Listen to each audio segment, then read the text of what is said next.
ഇന്ന് ഏറ്റവും കൂടുതലായിട്ട് കണ്ടുവരുന്ന ഒരു അസുഖമാണ് ഫാറ്റി ലിവർ എന്നുള്ളത്. നമുക്കറിയാം പ്രമേഹം, കൊളസ്ട്രോൾ ഒക്കെ പോലെ തന്നെ ഇന്ന് വളരെ സർവ്വസാധാരണമാണ് ഫാറ്റി ലിവർ. നമ്മുടെ ഹോസ്പിറ്റലിൽ വരുന്ന പല പേഷ്യൻസിലും ഇത്തരത്തിൽ ഉണ്ടാവാറുണ്ട്. ഒന്നുകിൽ മറ്റു ടെസ്റ്റുകൾ എന്തെങ്കിലും ചെയ്യുമ്പോഴാണ് ഇത്തരത്തിൽ ഉണ്ടാവാറുള്ളത്. അതുകൊണ്ട് തന്നെ എത്ര കൂടിയ ഫാറ്റി ലിവർ നമുക്കൊരു ഏകദേശം ഈ പറയുന്ന കാര്യങ്ങളൊക്കെ നിങ്ങൾ ശ്രദ്ധിച്ചു കഴിഞ്ഞാൽ 3 മാസം കൊണ്ട് എത്ര കൂടിയ ഫാറ്റി ലിവർ ആയാലും നോർമൽ ആക്കാൻ പറ്റുന്ന കാര്യങ്ങളെ പറ്റിയിട്ടാണ് പറയുന്നത്. ഞാൻ doctor Nishitha M, doctor Basil's homeo hospital, Pandikkad, Malappuram ജില്ല.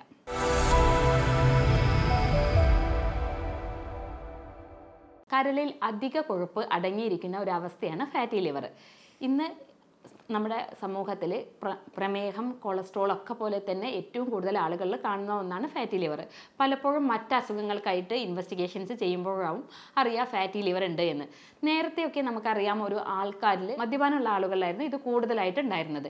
പക്ഷേ ഇന്ന് നമ്മുടെ ജീവിത സാഹചര്യം അതുപോലെ തന്നെ ജീവിത ശൈലികളൊക്കെ വ്യത്യാസം വന്നതുകൊണ്ട് തന്നെ വളരെ ചെറിയ കുട്ടികളിൽ പോലും ഇത്തരത്തിൽ ഫാറ്റി ലിവർ കൂടുതലായി കാണാറുണ്ട്.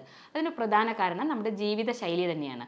ഇനി എന്താണ് ഫാറ്റി ലിവർ, അതിനെ എങ്ങനെയൊക്കെ നമ്മൾ ഡിവൈഡ് ചെയ്തിരിക്കുന്നു, എന്തൊക്കെ കാര്യങ്ങൾ നമ്മൾ ശ്രദ്ധിക്കണം, അതെങ്ങനെയൊക്കെ നമുക്ക് റിക്കവർ ചെയ്യാം എന്നതിനെ പറ്റിയിട്ട് നോക്കാം. ആദ്യം പറഞ്ഞു ഈ ഫാറ്റി ലിവർ എന്ന് പറഞ്ഞു കഴിഞ്ഞാൽ അമിതമായിട്ടുള്ള കൊഴുപ്പടങ്ങിയത് മൂലമാണ് ഉണ്ടാവാറുള്ളത് എന്ന്. അപ്പോൾ അത്തരത്തിൽ ഈ ഫാറ്റി ലിവറിന് നമ്മൾ മെഡിക്കലി അതിനെ ഡിവൈഡ് ചെയ്യുമ്പോൾ ഒരു 4 ഗ്രേഡായിട്ടാണ് ഡിവൈഡ് ചെയ്യാറുള്ളത്. അതിൽ പ്രധാനമായിട്ട് തന്നെ first one fatty liver grade 1 എന്നുള്ള കാറ്റഗറിയാണ് ഉള്ളത്. ഫാറ്റി ലിവർ ഗ്രേഡ് 1 എന്നുള്ള കണ്ടീഷൻ ഓൾമോസ്റ്റ് എല്ലാ ആൾക്കാരിലും കാണാറുണ്ട് കൂടുതലായിട്ട്. കാരണം ഇന്നത്തെ ഒരു ലൈഫ് സ്റ്റൈൽ മൂലമാണ് കൂടുതൽ വ്യക്തികൾ ഇത് കാണുന്നത്. പലപ്പോഴും ആളുകൾ ഇത് ഗ്രേഡ് 1 ഒക്കെ ആകുമ്പോൾ തന്നെ ട്രീറ്റ്മെൻറ്റിന് വരില്ല. കാരണം മറ്റൊരാളായിട്ട് ഡിസ്കസ് ചെയ്യുമ്പോൾ അവർ പറയും എനിക്കും ഉണ്ട് ഇത്, മറ്റൊരാൾക്കും ഉണ്ട് എന്നുള്ള ഒരു കമ്പാരിസൺ മൂലം തന്നെ പലപ്പോഴും ഇത് ആളുകൾ ശ്രദ്ധിക്കാതെ പോകും. അങ്ങനെ ഇത് ശ്രദ്ധിക്കാതെ പോകുമ്പം ഇത് അതുപോലെ തന്നെ ലൈഫ് സ്റ്റൈലും അവർ ഒന്നും ശ്രദ്ധിക്കാതെ വരുമ്പം അത് പ്രോഗ്രസീവ് ആയിട്ട് തന്നെ ഒരു ഗ്രേഡ് 2 എന്നുള്ള ലെവലിലേക്ക് എത്തും. ഇത്തരത്തിൽ ഈ ഗ്രേഡ് 2 എന്നുള്ള ലെവലിനും അത് വീണ്ടും ഒരു ഫൈബ്രോസിസ് എന്നുള്ള ഒരു കണ്ടീഷനിലേക്കും പിന്നീട് അതൊരു സിറോസിസ് എന്നുള്ള 4ാമത്തെ കണ്ടീഷനിലും എത്താറുണ്ട്. അപ്പോൾ എപ്പോഴും നിങ്ങൾ ശ്രദ്ധിക്കുക, ഇത്തരത്തിൽ ഫസ്റ്റ് ഗ്രേഡ് അതിനെ കാണുമ്പോൾ നമ്മൾ അതിനനുസരിച്ചിട്ടുള്ള ട്രീറ്റ്മെൻറ്റും അതുപോലെ തന്നെ ലൈഫ് സ്റ്റൈലും അതായത് നമ്മുടെ ഭക്ഷണ രീതിയിലുള്ള വ്യത്യാസങ്ങളൊക്കെ വരുത്തിയിട്ട് നിങ്ങൾ അതിനനുസരിച്ച് നീങ്ങേണ്ടതാണ്. ഇനി ഈ ഫാറ്റി ലിവർ എന്ന് പറഞ്ഞപ്പോൾ ആദ്യം പറഞ്ഞു ഇതിനൊരു ആൽക്കഹോളിക് ഫാറ്റി ലിവറും ഉണ്ട്, നോൺ ആൽക്കഹോളിക് ഫാറ്റി ലിവറും ഉണ്ട്. നേരത്തെയൊക്കെ നമ്മൾ കേട്ടിട്ടുണ്ട് മദ്യപാന്മാരിലായിരുന്നു ഇത് കൂടുതലായിട്ടുണ്ടായിരുന്നത്. ഇന്ന് നമ്മുടെ ജീവിത സാഹചര്യം അതുപോലെ തന്നെ ലൈഫ് സ്റ്റൈല്, വ്യായാമം ഇല്ലായ്മ ഇതൊക്കെ മൂലം തന്നെ ഇത്തരത്തിൽ ഫാറ്റി ലിവർ നമ്മുടെ നോർമലായിട്ടുള്ള ആളുകളിൽ കണ്ടുവരാറുണ്ട്. അത് തന്നെ എന്താ വെച്ചാൽ കൂടുതലായിട്ട് ഇന്ന് യങ്സ്റ്റേഴ്സിലും കൂടുതലായിട്ട് ഫാറ്റി ലിവർ കാണാറുണ്ട്.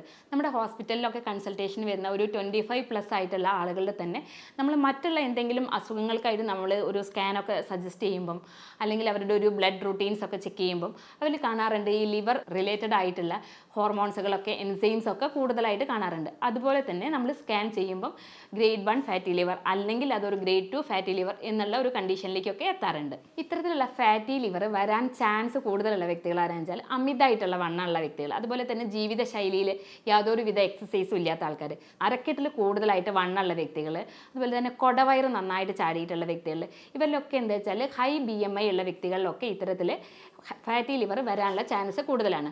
അതുപോലെ തന്നെയാണ് നമ്മുടെ പ്രമേഹം, ടൈപ്പ് 2 ഡയബറ്റിക് ആയിട്ടുള്ള വ്യക്തികൾ, തന്നെ ഹൈ കൊളസ്ട്രോൾ ഉള്ള വ്യക്തികൾ, അതുപോലെ തന്നെ PCOD പോലെയുള്ള ഇഷ്യൂസ് ഉള്ള വ്യക്തികളിലൊക്കെ ഇത്തരത്തിൽ ഉണ്ടാവാറുണ്ട്. അതേപോലെ നല്ല വ്യക്തമായിട്ടുള്ള സ്ലീപ്പ്, ഒരു കൃത്യമായിട്ട് നമ്മളൊരു 6 മുതൽ 9 മണിക്കൂർ വരെ കൃത്യമായിട്ട് സ്ലീപ്പ് ലഭിക്കാത്ത വ്യക്തികളിലും അതുപോലെ നമുക്കറിയാൻ പറ്റും ആളുകൾ പറയാറുണ്ട് നന്നായിട്ട് കൂർക്കം വലിക്കാറുണ്ട് എന്നുള്ളത്. അപ്പോൾ അത്തരത്തിലുള്ള ഈ കൂർക്കം വലി പോലെയുള്ള ബുദ്ധിമുട്ടുകളൊക്കെ ഉണ്ടെങ്കിൽ നിങ്ങൾ തീർച്ചയായിട്ടും ശ്രദ്ധിക്കുക, നിങ്ങൾക്കൊരു ഫാറ്റി ലിവർ വരാനുള്ള ചാൻസ് കൂടുതലാണ്. അതേപോലെ തന്നെയാണ് നമ്മുടെ ദുശീലങ്ങളായ പുകവലി, മദ്യപാനം തുടങ്ങിയിട്ടുള്ള ഇതിനൊക്കെ അഡിക്ഷൻസ് ഉള്ള വ്യക്തികളാണെങ്കിൽ അവരിലും ഇത്തരത്തിലുള്ള ഈ ഫാറ്റി ലിവർ ചേഞ്ചസ് കാണാനുള്ള ചാൻസ് കൂടുതലാണ്. ഇത്തരത്തിൽ ഫാറ്റി ലിവർ ഉണ്ടാകുമ്പോൾ ലക്ഷണങ്ങളെ പറ്റി പറയുകയാണെങ്കിൽ നമുക്കറിയാം ഈ ഫാറ്റി ലിവറിൻ്റെ ആദ്യ ഘട്ടങ്ങളിലൊന്നും നമുക്ക് ഒട്ടും ലക്ഷണങ്ങൾ കാണിക്കാറില്ല എന്നുള്ളതാണ്. ലിവർ അവസാന ഘട്ടങ്ങളിലൊക്കെ ആവുമ്പോഴേക്കാണ് ലക്ഷണങ്ങൾ പുറത്തേക്ക് കാണിക്കുള്ളൂ.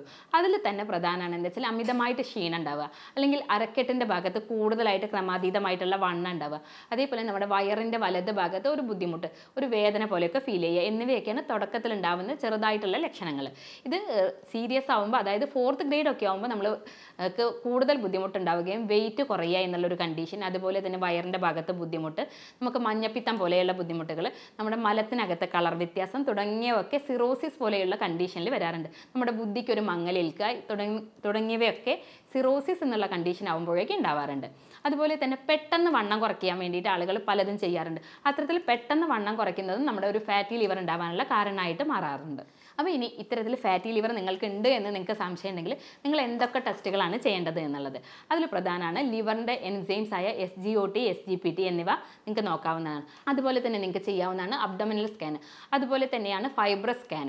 കൂടുതലായിട്ട് നമ്മുടെ ലിവറിൻ്റെ എത്രമാത്രം സിറോസിസ് അല്ലെങ്കിൽ ഫൈബ്രോസിസ് ഉണ്ടായിട്ടുണ്ട് എന്ന് നമുക്ക് വ്യക്തമാക്കാൻ വേണ്ടിയിട്ടുള്ളതാണ് ഫൈബ്രസ് സ്കാൻ.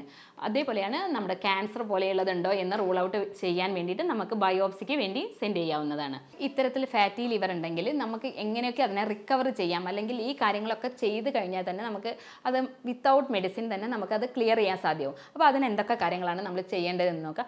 അതിലൊന്ന് പ്രധാനമാണ് നമ്മളെ വെയിറ്റ് റെഡ്യൂസ് ചെയ്യുക എന്നുള്ളത്. നമ്മുടെ BMI പ്രോപ്പറായിട്ടുള്ള വെയിറ്റ് മെയിൻറ്റെയിൻ ചെയ്യുക എന്നുള്ളത്. നമ്മൾ നന്നായിട്ട് വ്യായാമം ചെയ്യുക, നമ്മുടെ ശരീരത്തിൻ്റെ ഹൈറ്റിനനുസരിച്ചിട്ട് തന്നെ നമ്മൾ വെയിറ്റ് മെയിൻറ്റെയിൻ ചെയ്യാൻ വേണ്ടി ശ്രദ്ധിക്കുക. അതിൽ നിങ്ങൾക്ക് തന്നെ വെയിറ്റ് റെഡ്യൂസ് ചെയ്യാൻ വേണ്ടിയിട്ട് ഇൻ്റർമീഡിയറ്റ് ഫാസ്റ്റിംഗ് പോലെയുള്ളവ ചെയ്യാവുന്നതാണ്. 8 മണിക്കൂർ നേരത്തെ ഗ്യാപ്പിൽ നമുക്ക് ഭക്ഷണം കഴിക്കുക, അതുപോലെ തന്നെ ധാരാളം വെള്ളം കുടിക്കുക. അപ്പോഴും ആളുകൾ ചോദിക്കാറുണ്ട് എത്രയാണ് ഈ വെള്ളം കുടിക്കേണ്ടത്. അത് 20:1 എന്നുള്ള ഒരു അനുപാതത്തിൽ വേണ്ടിയിട്ട് ആ രീതിയിൽ നിങ്ങൾ വെള്ളം കുടിക്കാൻ വേണ്ടി ശ്രദ്ധിക്കുക. അതായത് ഒരു 20 kg ഉണ്ടെങ്കിൽ ഒരു 1 ലിറ്റർ വെള്ളം, ഒരു 40 kg ഉണ്ടെങ്കിൽ 2 ലിറ്റർ വെള്ളം എന്നുള്ള രീതിയിൽ ആ ഒരു അനുപാതം മെയിൻറ്റെയിൻ ചെയ്തിട്ട് നിങ്ങൾ വെള്ളം കുടിക്കേണ്ടതാണ്. മറ്റൊന്നാണെന്ന് വെച്ചാൽ പ്രോപ്പറായിട്ടുള്ള സ്ലീപ്പ്. ആദ്യം പറഞ്ഞു സ്ലീപ്പ് ഇതിനൊരു പ്രധാന ഘടകമാണ്. നമ്മൾ കൃത്യമായിട്ട് ഉറക്കം ലഭിക്കുന്നുണ്ട് എന്ന് ഉറപ്പ് വരുത്തുക. അതുപോലെ തന്നെ നമ്മൾ ഭക്ഷണത്തിൽ അമിതമായിട്ടുള്ള ഫാറ്റ് കണ്ടന്റുകൾ ഒഴിവാക്കുക. അതുപോലെ തന്നെ അമിതമായിട്ടുള്ള കാർബ് ഡയറ്റുകൾ ഒഴിവാക്കുക. പഞ്ചസാര, സാച്ചുറേറ്റഡ് ആയിട്ടുള്ള ഡ്രിങ്ക്സുകൾ, കാർബണേറ്റഡ് ആയിട്ടുള്ള ഡ്രിങ്ക്സുകൾ, സാച്ചുറേറ്റഡ് ഫുഡുകൾ തുടങ്ങിയവയൊക്കെ നമ്മൾ ഒഴിവാക്കുക. അതിൽ തന്നെ അമിത കലോറികളുള്ള ഭക്ഷണങ്ങളൊക്കെ നമ്മുടെ കൊഴുപ്പ് ആയിട്ടാണ് നമ്മുടെ ലിവർ സൂക്ഷിക്കുക. അപ്പോൾ അത്തരത്തിലുള്ള ഭക്ഷണങ്ങൾ നമ്മൾ ഒഴിവാക്കാൻ വേണ്ടി ശ്രദ്ധിക്കുക. അതുപോലെ വറുത്തതും പൊരിച്ചതുമായിട്ടുള്ള ഭക്ഷണങ്ങൾ, പഞ്ചസാര, കാർബോഹൈഡ്രേറ്റ് അടങ്ങിയിട്ടുള്ള വൈറ്റ് റൈസ് പോലെയുള്ളവ നമ്മൾ ഒഴിവാക്കാൻ വേണ്ടി ശ്രദ്ധിക്കുക. നമ്മൾ എന്തൊക്കെ കഴിക്കണം എന്നുള്ളതൊരു മറ്റൊന്നാണ്. അതിലാണ് വെജിറ്റബിൾസ് നന്നായിട്ട് കഴിക്കുക, സലാഡ്സ് നന്നായിട്ട് കഴിക്കുക. അതേപോലെ തന്നെ നമ്മൾ omega-3 ഫാറ്റി ആസിഡ്സ് അടങ്ങിയിട്ടുള്ള മത്സ്യങ്ങൾ കഴിക്കുക. അതിൽ തന്നെ മത്സ്യങ്ങൾ കഴിക്കുമ്പോൾ മത്സ്യങ്ങൾ കറി വെച്ച് കഴിക്കാൻ വേണ്ടി ശ്രദ്ധിക്കുക. മത്തി, അയില പോലെയുള്ളവ നമ്മൾ കറി വെച്ച് കഴിക്കാൻ വേണ്ടിയിട്ട് ശ്രദ്ധിക്കുക. നമ്മൾ റെഡ് മീറ്റുകൾ കംപ്ലീറ്റ്ലി ഒഴിവാക്കുക എന്നുള്ളത് ഒരു പ്രധാനമാണ്. അതിനകത്ത് തന്നെ നമ്മൾ കഴിക്കുന്ന സാധനങ്ങളെല്ലാം കൃത്യമായിട്ട് ന്യൂട്രീഷ്യൻസ് അടങ്ങിയിട്ടുള്ള ഭക്ഷണങ്ങളാണ് എന്ന് മനസ്സിലാക്കുക. ആവശ്യമായിട്ടുള്ള വൈറ്റമിനുകളാണ് വൈറ്റമിൻ D, അതുപോലെ തന്നെ വൈറ്റമിൻ C, വൈറ്റമിൻ E തുടങ്ങിയവ. ഈ വൈറ്റമിൻ C ഏറ്റവും കൂടുതലായിട്ടുള്ളത് നമ്മുടെ സിട്രസ് ആയിട്ടുള്ള ഫ്രൂട്ട്സുകളാണ്. തക്കാളി പോലെയുള്ള പച്ചക്കറികളിലും ഇത്തരത്തിലുണ്ട്. വൈറ്റമിൻ D റിച്ച് ആയിട്ടുള്ള സൂര്യപ്രകാശം ഏൽക്കാൻ വേണ്ടി ശ്രദ്ധിക്കുക. ഫാറ്റി ആസിഡ്സ് അടങ്ങിയിട്ടുള്ള omega-3 ഫാറ്റി ആസിഡ്സ് അടങ്ങിയിട്ടുള്ള ഭക്ഷണങ്ങൾ കഴിക്കുക. വൈറ്റമിൻ E അടങ്ങിയിട്ടുള്ള പച്ചക്കറികളും ഇലക്കറികളും നന്നായിട്ട് ഭക്ഷണത്തിൽ ഉൾപ്പെടുത്താൻ വേണ്ടി ശ്രദ്ധിക്കുകയും ചെയ്യുക. ഇത്തരത്തിലുള്ള ഈ ഫാറ്റി ലിവർ ഉള്ള വ്യക്തികളാണെങ്കിൽ ഞാൻ ആദ്യം പറഞ്ഞു ജീവിതശൈലി മോഡിഫൈ ചെയ്യാണ് നമ്മൾ ഫസ്റ്റ് വേണ്ടതെന്നുള്ളത്. ഒരു ഡെയിലി ഒരു 30 to 45 മിനിറ്റ്സ് എക്സസൈസ് ചെയ്യാൻ വേണ്ടി ശ്രദ്ധിക്കുക. നമ്മൾ ഭക്ഷണം കഴിക്കുമ്പോൾ ഞാൻ ആദ്യം പറഞ്ഞു ഫാറ്റ് കൂടിയത്, അതുപോലെ തന്നെ കാർബ് കൂടിയ ഭക്ഷണങ്ങളൊക്കെ നമ്മൾ ഒഴിവാക്കാൻ ശ്രദ്ധിക്കുക. നമ്മൾ BMIക്ക് അനുസരിച്ചിട്ട് നമ്മുടെ വെയിറ്റ് മെയിൻറ്റെയിൻ ചെയ്യാൻ വേണ്ടി ശ്രദ്ധിക്കുക. നമ്മൾ ഭക്ഷണത്തിൽ ഉൾപ്പെടുത്തേണ്ട സാധനങ്ങളെ പറ്റിയിട്ട് പറഞ്ഞു. അതേപോലെ തന്നെ നമ്മൾ നേരത്തെ ഭക്ഷണം കഴിക്കുക. രാത്രിയിൽ ഒരു ഭക്ഷണം അത്താഴം എന്താ വെച്ചാൽ നേരത്തെ തന്നെ കഴിക്കുക. ഒരു 7 മണിക്ക് മുന്നേ തന്നെ കഴിക്കേണ്ടത് ഇത്തരത്തിൽ ഫാറ്റി ലിവർ കുറയ്ക്കാനും നമ്മുടെ കുടവയർ പോലെയുള്ളവ കുറയ്ക്കാനും സഹായിക്കുന്നതാണ്. പഠനങ്ങൾ കാണിക്കുന്നത് ലേറ്റായിട്ട് ഭക്ഷണം കഴിക്കുന്ന ആളുകളിലാണ് കൂടുതലായിട്ട് കുടവയർ ഉണ്ടാവുന്നത് എന്നാണ്. അതുകൊണ്ട് തന്നെ ഇത്തരത്തിൽ നിങ്ങൾക്ക് കുടവയർ അല്ലെങ്കിൽ അരക്കെട്ടിൽ കൂടുതൽ വണ്ണം ഉണ്ടെങ്കിൽ നിങ്ങൾ ആ ഒരു രാത്രിയിലെ ഭക്ഷണം നിങ്ങൾ ഒരു 7 മണിയാകുമ്പോഴേക്ക് തന്നെ കഴിക്കാൻ വേണ്ടി ശ്രദ്ധിക്കുക. ഇത്തരത്തിൽ ഈ ഫാറ്റി ലിവർ ഉണ്ടെങ്കിൽ നമുക്ക് വീട്ടിൽ തന്നെ ചെയ്യാവുന്ന ചില കാര്യങ്ങളെ പറ്റിയിട്ടാണ് പറയുന്നത്. അതിനകത്ത് നമുക്ക് ഗ്രീൻ ടീ ദിവസവും ശീലാക്കുക. ഇത്തരത്തിൽ ഗ്രീൻ ടീ കഴിക്കുന്നത് മൂലം തന്നെ അതിനകത്ത് ധാരാളം ആൻറ്റി ഓക്സിഡൻസ് ഉണ്ട്. അത് നമ്മൾ ലിവറിനെ സംരക്ഷിക്കുകയും ഈ ഫാറ്റി ലിവർ വരുന്നത് മൂലമുള്ള ബുദ്ധിമുട്ടുകൾ നമുക്ക് കുറയ്ക്കാൻ വേണ്ടി സഹായിക്കുന്നതാണ്. അതുപോലെ തന്നെ ഈ ഗ്രീൻ ടീ, അതുപോലെ തന്നെ മഞ്ഞൾപ്പൊടി ധാരാളമായിട്ട് ഭക്ഷണത്തിൽ ഉൾപ്പെടുത്താൻ വേണ്ടി ശ്രദ്ധിക്കുക. അതേപോലെ നിങ്ങൾക്ക് കുടിക്കാവുന്ന ഒരു ഡ്രിങ്കാണ് നമ്മുടെ മഞ്ഞൾപ്പൊടി, കറുവപ്പട്ട, 1 ടീസ്പൂൺ കറുവപ്പട്ട പൊടിച്ചതും മഞ്ഞൾപ്പൊടിയും അതുപോലെ തന്നെ ഗ്രീൻ ടീയുടെ മിക്സ് ചെയ്തിട്ട് ഇളം ചൂടോട് കൂടിയിട്ട് ദിവസവും കഴിക്കുക. അതുപോലെ തന്നെ നിങ്ങൾക്ക് എത്ര കൂടിയിട്ടുള്ള ഫാറ്റി ലിവർ ആണെങ്കിലും കുറയ്ക്കാൻ വേണ്ടി സഹായിക്കുന്ന ഒന്നാണ് 1 ടീസ്പൂൺ ഇരട്ടി മധുരവും അതുപോലെ തന്നെ 1 ടീസ്പൂൺ മഞ്ഞൾപ്പൊടിയും കൂടെ നന്നായിട്ടിട്ട് തിളപ്പിക്കുക. തിളച്ച് ഒരു ഇളം ചൂടോട് കൂടി അത് ദിവസവും രാവിലെ വെറും വയറ്റിൽ കഴിക്കുന്നത് ഇത്തരത്തിൽ ഫാറ്റി ലിവർ മൂലമുള്ള ബുദ്ധിമുട്ടുകൾ കുറയ്ക്കാൻ വേണ്ടി സഹായിക്കുന്നതാണ്. അതേപോലെ നമ്മുടെ ഭക്ഷണത്തിൽ ധാരാളം വെളുത്തുള്ളികളും ചെറിയ ഉള്ളികളൊക്കെ ഉൾപ്പെടുത്തുന്നത് ഈ ഫാറ്റി ലിവറിൻ്റെ ഗ്രേഡ് നമുക്ക് കുറയ്ക്കാൻ വേണ്ടി സഹായിക്കുന്നതാണ്. അത് ഈ വെളുത്തുള്ളിയും ചെറിയുള്ളിയും ഒക്കെ നമ്മുടെ കുടവയർ പോലെയുള്ള അരക്കെട്ടിലെ കൊഴുപ്പ് നീക്കാൻ വേണ്ടി പോലും നമ്മളെ സഹായിക്കുന്നതാണ്. അതുകൊണ്ട് തന്നെ എന്താ വെച്ചാൽ നമ്മൾ ഇത്തരത്തിലുള്ള കാര്യങ്ങളൊക്കെ നമ്മൾ ഭക്ഷണത്തിൽ ഉൾപ്പെടുത്താൻ വേണ്ടി ശ്രദ്ധിക്കേണ്ടതാണ്. മറ്റൊരു ഡ്രിങ്കാണ് ഒരു നുള്ള് മഞ്ഞൾപ്പൊടിയും ഒരു ഗ്ലാസ് പാലിനകത്ത് മിക്സ് ചെയ്ത് നന്നായിട്ട് തിളപ്പിക്കുക. അതിന് ശേഷം ഒന്ന് ആറിയതിന് ശേഷം 1 ടീസ്പൂൺ തേനും കൂടെ മിക്സ് ചെയ്തിട്ട് ആ മിശ്രിതം നിങ്ങൾക്ക് കുടിക്കാവുന്നതാണ്. ഇതും ഫാറ്റി ലിവറിൻ്റെ ബുദ്ധിമുട്ട് നമുക്ക് കുറയ്ക്കാൻ വേണ്ടി സഹായിക്കുന്നതാണ്. ആദ്യം പറഞ്ഞു ഈ കാര്യങ്ങളിലൊക്കെ ഒരു ലൈഫ് സ്റ്റൈൽ ഡിസീസസ് ആണ് ഇത് കൂടുതലായിട്ട്. നമ്മൾ അമിതമായിട്ടുള്ള പ്രമേഹം കൺട്രോൾ ചെയ്യാൻ വേണ്ടി ശ്രമിക്കുക, കൊളസ്ട്രോൾ കൺട്രോൾ ചെയ്യാൻ ശ്രമിക്കുക, കൃത്യമായിട്ടുള്ള വ്യായാമം ചെയ്യാൻ ശ്രമിക്കുക എന്നുള്ളതൊരു പ്രധാനമാണ്. അതുതന്നെ 40 മുതൽ 45 മിനിറ്റ് വരെ റെഗുലർ ആയിട്ടുള്ള എക്സസൈസ്, ജോഗിങ്, അതുപോലെ തന്നെ നീന്തൽ പോലെയുള്ള എക്സസൈസുകളൊക്കെ ഇതിന് വളരെ ഇമ്പോർട്ടൻ്റ് ആയിട്ടുള്ളതാണ്. നടത്തം ഒരു നല്ലൊരു എക്സസൈസാണ്. അപ്പോൾ അത്തരത്തിലുള്ള കാര്യങ്ങളൊക്കെ നിങ്ങൾക്ക് ഫോളോ ചെയ്യാവുന്നതാണ്. ഈ പറഞ്ഞിരിക്കുന്ന കാര്യങ്ങളൊക്കെ നിങ്ങൾ കൃത്യമായിട്ട് ശ്രദ്ധിക്കുക. അതേ പറഞ്ഞു ഈ ലൈഫ് സ്റ്റൈൽ ഡിസീസസ് ആണ് ഇത് കൂടുതലായിട്ടെന്ന്. അതുകൊണ്ട് തന്നെ നമ്മൾ ഡയറ്റ് ഒന്ന് പ്രത്യേകം മാനേജ് ചെയ്യാൻ വേണ്ടി ശ്രദ്ധിക്കേണ്ടതാണ്. അമിതമായിട്ട് വറുത്തതും പൊരിച്ചതുമായിട്ടുള്ള ഭക്ഷണങ്ങൾ ഒഴിവാക്കുക, അധികം കാർബ് അടങ്ങിയിട്ടുള്ള ഭക്ഷണങ്ങൾ ഒഴിവാക്കുക, നമ്മുടെ BMI നിലനിർത്താൻ വേണ്ടി ശ്രദ്ധിക്കുക എന്നുള്ളത്. അതുകൊണ്ട് തന്നെ ഇത്തരത്തിലുള്ള ഈ കാര്യങ്ങളൊക്കെ നിങ്ങൾ ശ്രദ്ധിച്ചാൽ തന്നെ നിങ്ങൾക്ക് ഈ ഇത്തരത്തിലുള്ള ഫാറ്റി ലിവർ ഒരു 3 മാസം കൊണ്ട് തന്നെ നിങ്ങൾക്ക് അത് നോർമലാക്കാൻ സാധിക്കുന്നതാണ്.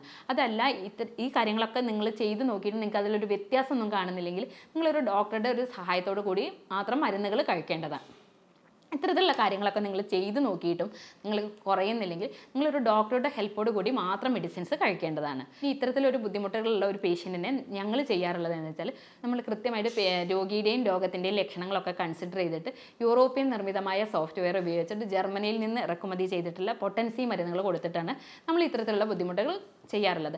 അതോടൊപ്പം തന്നെ രോഗിയുടെ ഡയറ്റും അതുപോലെ തന്നെ എക്സസൈസ് വേണ്ട കാര്യങ്ങളൊക്കെ നമ്മൾ കൃത്യമായിട്ട് നിരീക്ഷിച്ചിട്ട് അതിനനുസരിച്ചിട്ടുള്ള ഇൻസ്ട്രക്ഷൻസ് കൊടുത്തിട്ടാണ് നമ്മൾ അവ ട്രീറ്റ് ചെയ്യാറുള്ളത്. ഇത്തരത്തിലുള്ള കാര്യങ്ങളൊക്കെ നിങ്ങൾ ശ്രദ്ധിച്ചിട്ട് ഇത് ഒരു ക്ലിയർ ആക്കാൻ വേണ്ടി നിങ്ങൾ ശ്രദ്ധിക്കുക. എന്നിട്ട് നിങ്ങൾക്കത് കൃത്യമായിട്ട് മാറുന്നില്ല എങ്കിൽ നിങ്ങളൊരു ഡോക്ടറുടെ സഹായത്തോടു കൂടി മെഡിസിൻസ് എടുക്കേണ്ടതാണ്.